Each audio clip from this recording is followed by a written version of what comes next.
Okay, better. Can everybody hear me now? I think that's good. And welcome to the kickoff of week 5. I am so excited you're on. Thanks for joining. So is it getting any easier? Guys, use the chat. Tell me, have we had any non-scale victories? Are we liking it? Are we feeling it a little? Are we getting into it? I hope so. We have 2 weeks left. And so I don't want this to be a struggle or something you're kind of counting down to the end to. I want this to be something that you're starting to feel like you're getting the groove of and feeling good about it. So hopefully that's where we're landing. What I did want to talk about tonight, now that we've been doing this for a little bit and getting the eating cycle down, is I just wanted to take a step back and talk about the science behind everything that we're doing. I didn't want to start with that in the beginning because there was so much to take in, but now that we've been doing it for a little bit, let's just kind of remind ourselves of why this program runs the way it runs, because it is backed by science. So, have you heard of your basal metabolic rate? This is the unique number of calories that your body needs in order to function when it's at rest. And it's a number unique to you. It's based on your age, your weight, your height, your gender, and your muscle mass. Usually for ladies, it's between 1,200 to 1,600 calories per day. And for men, it's between 1,600 to 2,000 calories per day.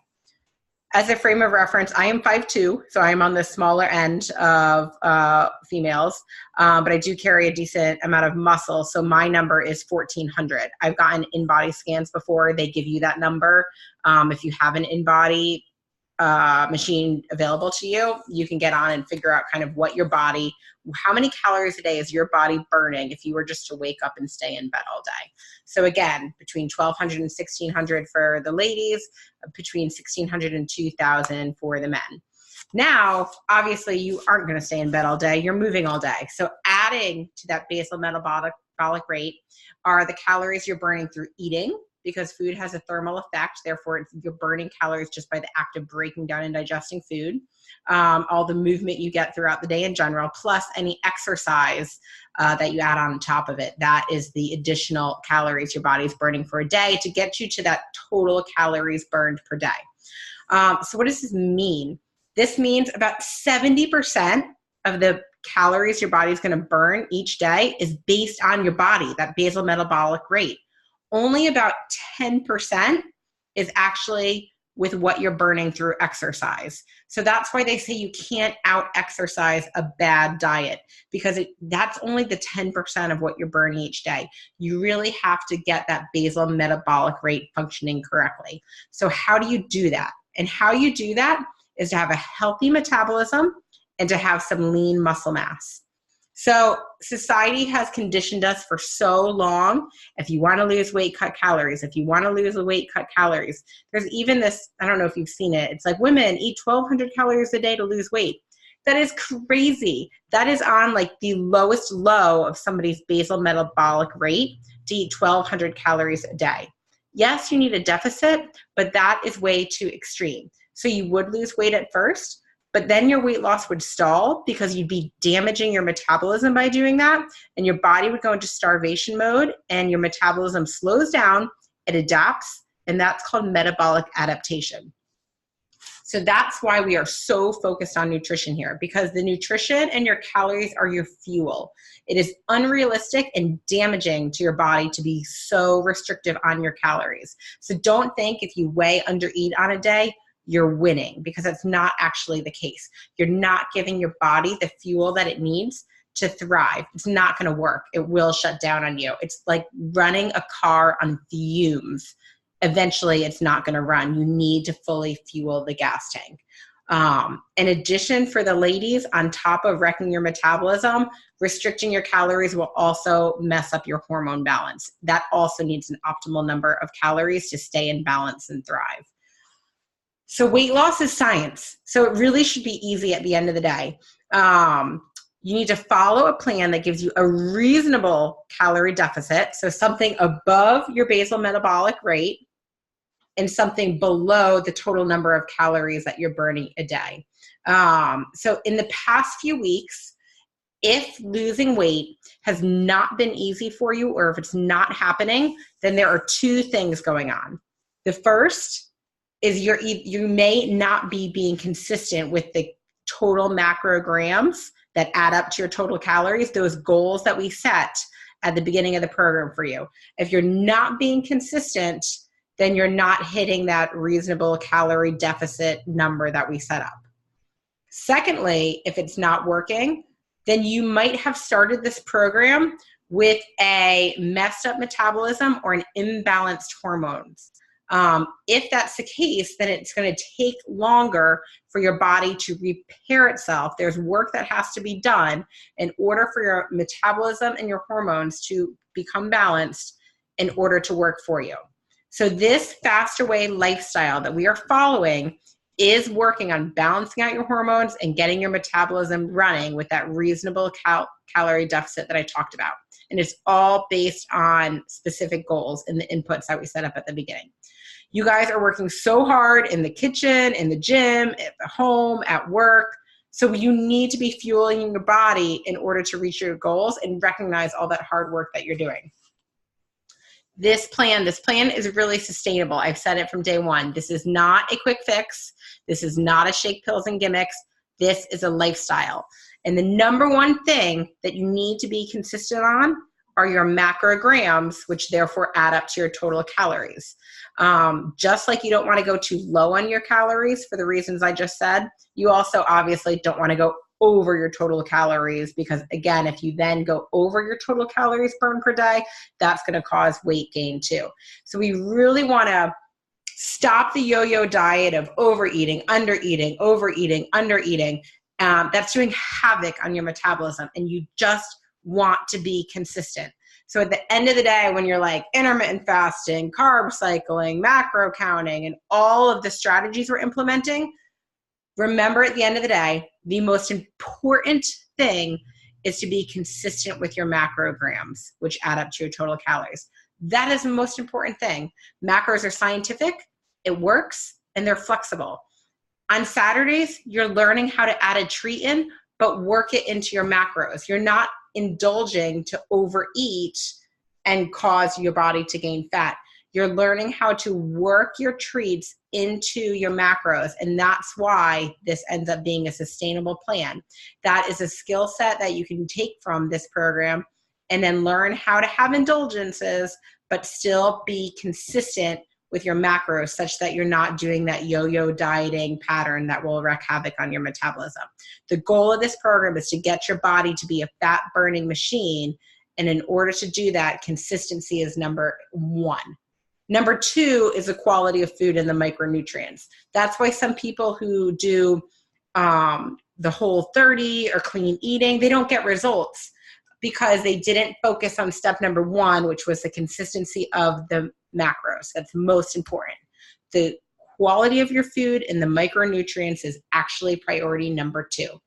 I follow a lot of people on Instagram who don't even do gluten-free, dairy-free, or, cut sugar at all. They eat whatever they want to eat as long as it fits in their macros, and they still look phenomenal. We have cut gluten and dairy in this program to jumpstart us and also gain more energy in our life.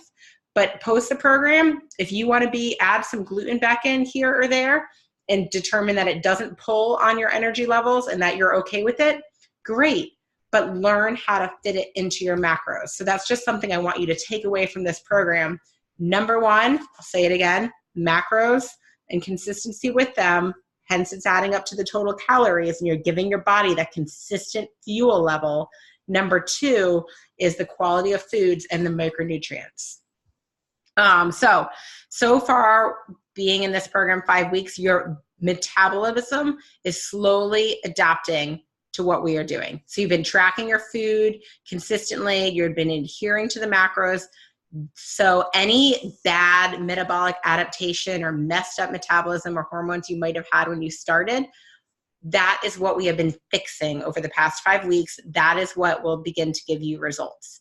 Now, I know everybody wanted to see results yesterday. We live in an instant gratification society. You put in the work for a couple of days and you want to see results. If it didn't happen right away, it's because your body had more repair to do to your metabolism and hormones. So just trust the process. We are in this for the long term. You just need to be consistent. And then lastly, once you've learned how to be consistent, I want you to enjoy this though. I don't want being consistent to be painful. You need to figure out what consistent looks like for you, what you want to eat each day, how, you know, that fills you up, and stick with that. But I want you to enjoy it. I mean, when was the last time you put blood, sweat, and tears into something you hated? Probably never. And if you did, it probably didn't last very long. So I don't want you to hate this. I want you to find the consistency that works for you. I want you to love yourself and see the strength that you have and really believe in your full potential to do this. That's what you need to do in order to rock this challenge and cement it as a lifestyle.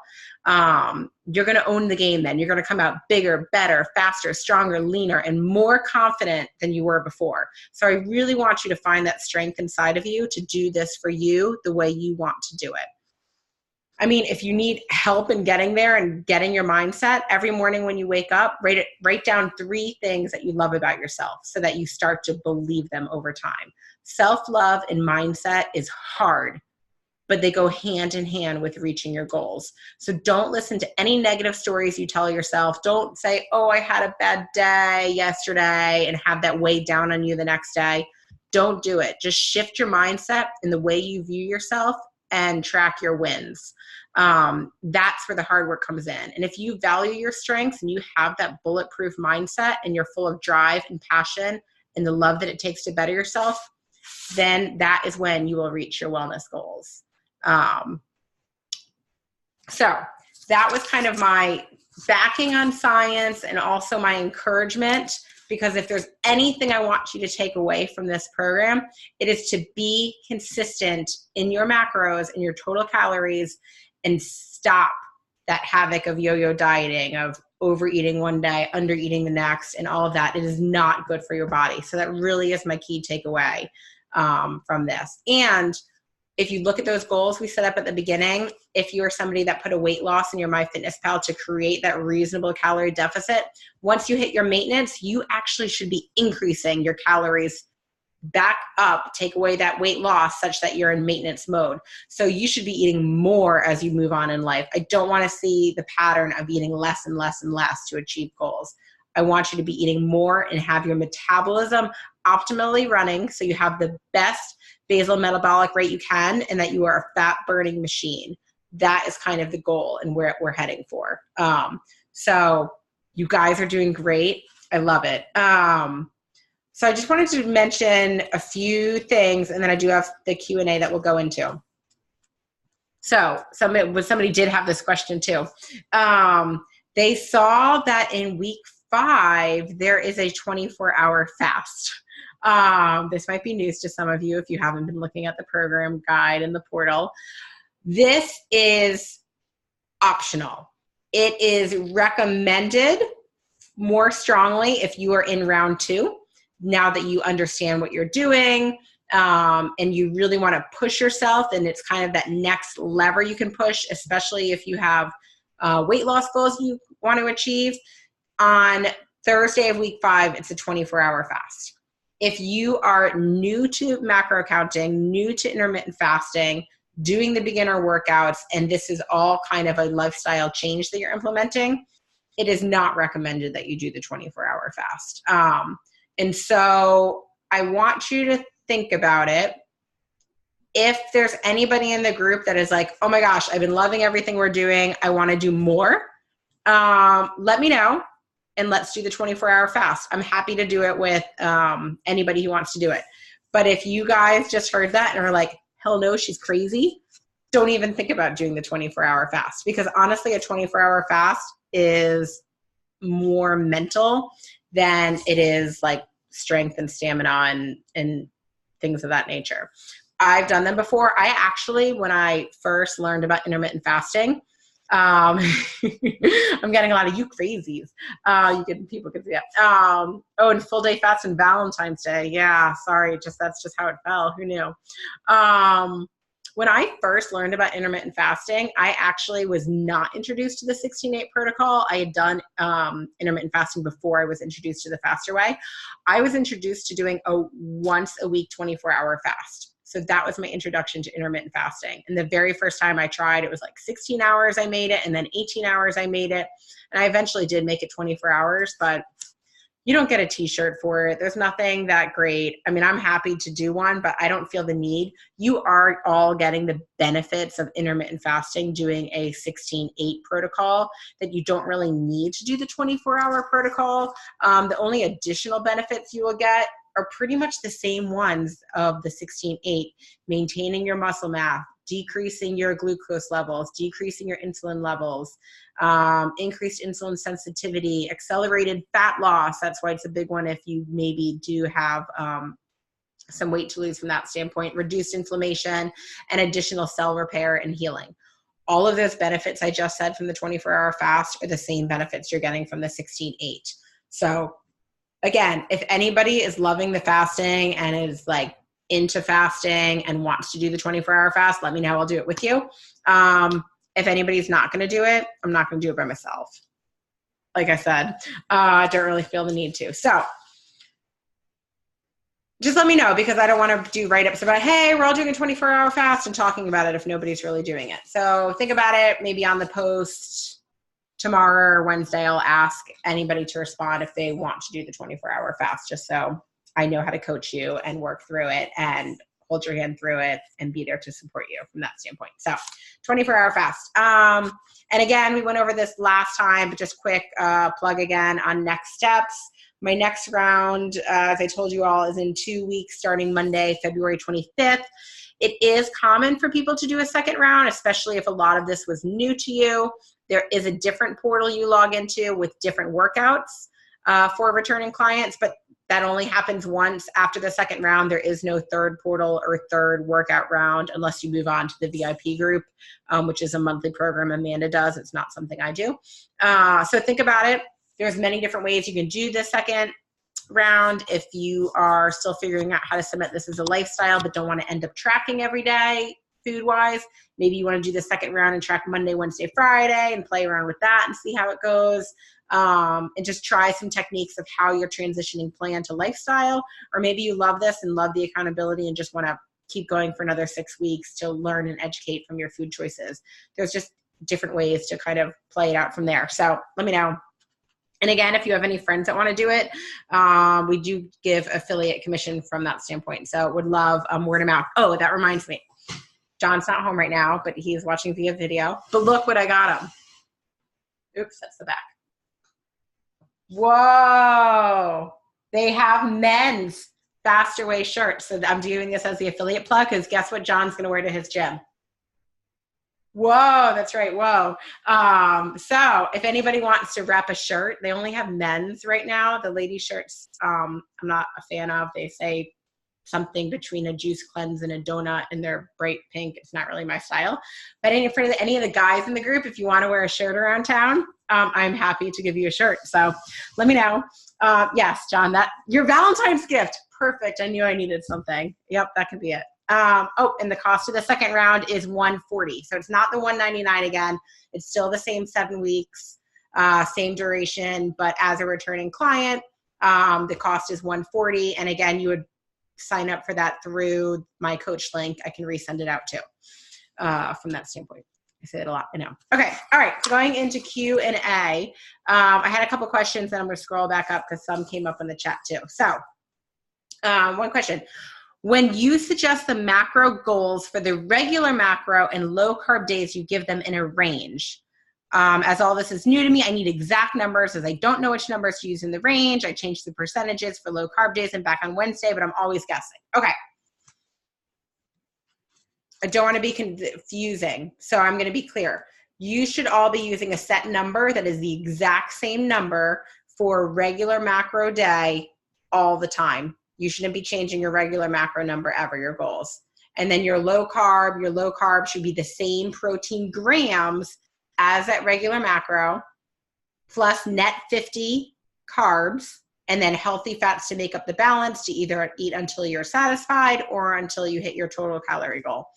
Everybody started with the 50% carbs, 30% fat, 20% protein on regular macro days. So if you're confused as to what to be doing, don't deviate from what that very, very first macro setting was. Again, 50% carbs, 30% fat, 20% protein.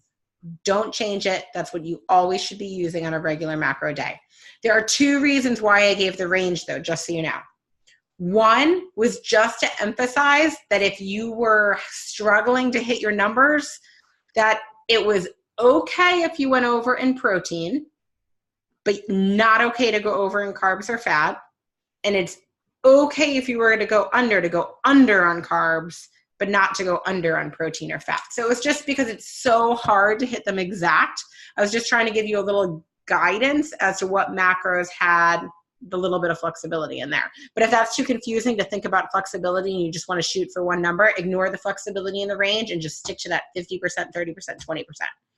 The second reason why people might have adjusted their macros, and this was on the week 3 call, is that if you really get into the science of macro counting and getting the right macros for you, you would take body type quizzes and learn that there are 3 main body types that people have. And based on what body type you are, that shows what your inherent tolerance to carbohydrates is and what your inherent metabolic rate is. If you happen, they say, oh, they have a fast metabolism or they have a slow metabolism.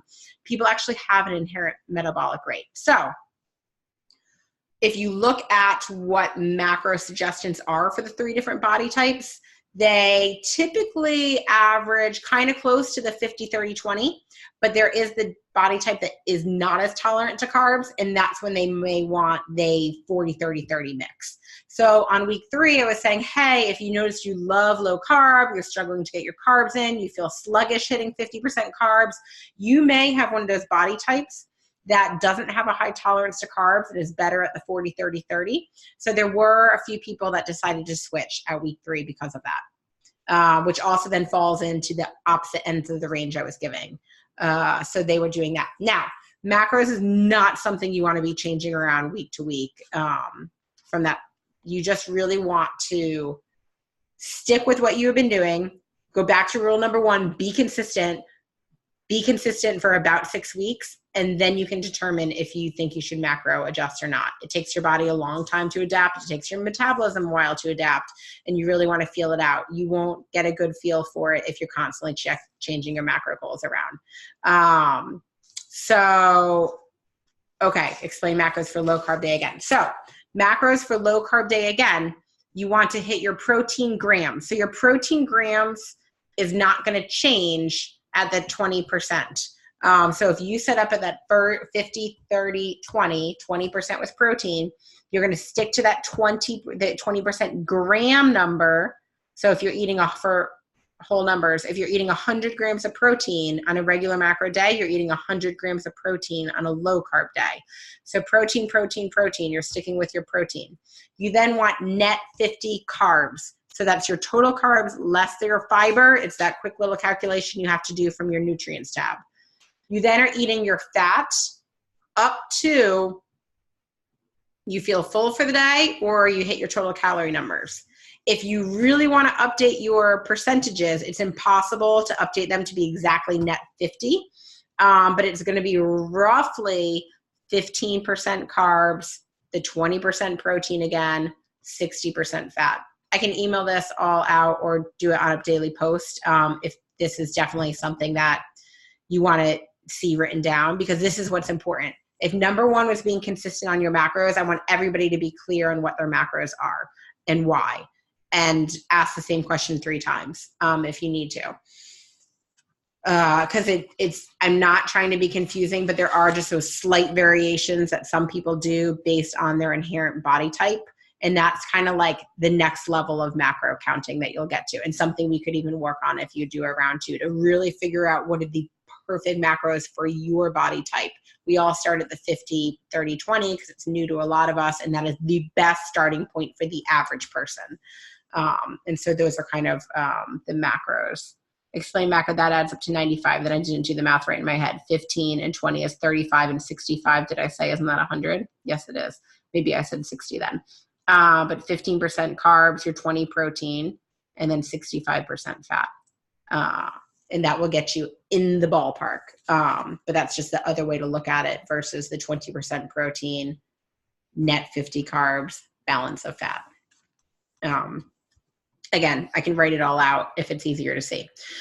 Okay. The next question, or chat away if you still have more questions on the macro goals. I'm easily going over my protein goal every day, but I feel like I'm eating a normal amount of protein, i.e. chicken or eggs with my 2 main meals. What's a way to keep the protein in check so I'm not constantly over? Okay. So eggs with a meal and chicken with a meal, if it was just 1 serving, would be like 40 grams of protein, and you probably easily need double that. So you're definitely getting your protein from other sources. I know vegetables have some protein that add up, especially if you're doing the beans and things like that on regular macro day that's giving you protein. So there's probably a lot of protein that's adding in that's getting you there. So if you want to keep your protein in check, what you need to do is, sorry, I'm getting a pop-up. Don't cut the eggs or chicken. Those are all your healthy sources of protein. Cut what I would say are your mindless fillers. And again, these mindless fillers are so better than what used to probably be like potato chips or bars or any of the processed food you used to be grabbing. I took a look at some food logs. It looks like it might be like nuts is now your mindless filler. I even saw some cheese sticks in there might be your mindless filler. Those things, are so much better than what your processed fillers were before. They are just adding to the protein and probably not adding to your overall kind of quality of your food. So just keep that in check. If you're not hungry, don't grab the extra handful of nuts. I try to limit myself to like 1 serving of nuts a day because I totally went through that where I could just chow down on so many nuts because it was my mindless filler, and that just added up quickly to the protein and the fat. So do not cut like the eggs and the chicken and all those good sources of protein. Look at what maybe you now are using as a substitute for processed food as your mindless filler and see if you can cut that out because you're getting some protein through there. Okay, the next question I had was, I've been wondering about the science or reason behind the different macro days. What is the purpose of low macro day followed by 2 low carb days? Okay, so low macro day is just a way to, again, really drive in that caloric deficit you need to lose weight. Once you reach your maintenance weight, you don't have to do them anymore. Low macro days become regular macro days. That really is just to reflect that your body doesn't need as much fuel on a day you're not working out and you're trying to lose weight. So this is another opportunity to kind of really get a reasonable caloric deficit in to help you lose that weight. If you are at a maintenance weight and don't need to lose weight and are hungry on that day, well, then just make it a regular macro day now. But if you want to lose weight, and you're still working through those goals, well then tell yourself like, this is when the magic's happening and really make it happen. If you're working out on that day, then it's not, then make it a regular macro day too. So you're matching kind of the philosophy of how much fuel you need based on how active you are. So it's kind of up to you if you want to use them or not. If you're feeling hungry one day and making it a regular macro day, we still had a caloric deficit built into those numbers for most of you in the MyFitnessPal. So you're not taking a step backwards. You're just not double downing on that day. So still do them if they'll help you reach your goals if you are trying to lose weight. So that's the science behind the low macro day. The carb cycling days, really carb cycling is just to help prevent you from fat loss plateaus, and also keeps your metabolism working effectively.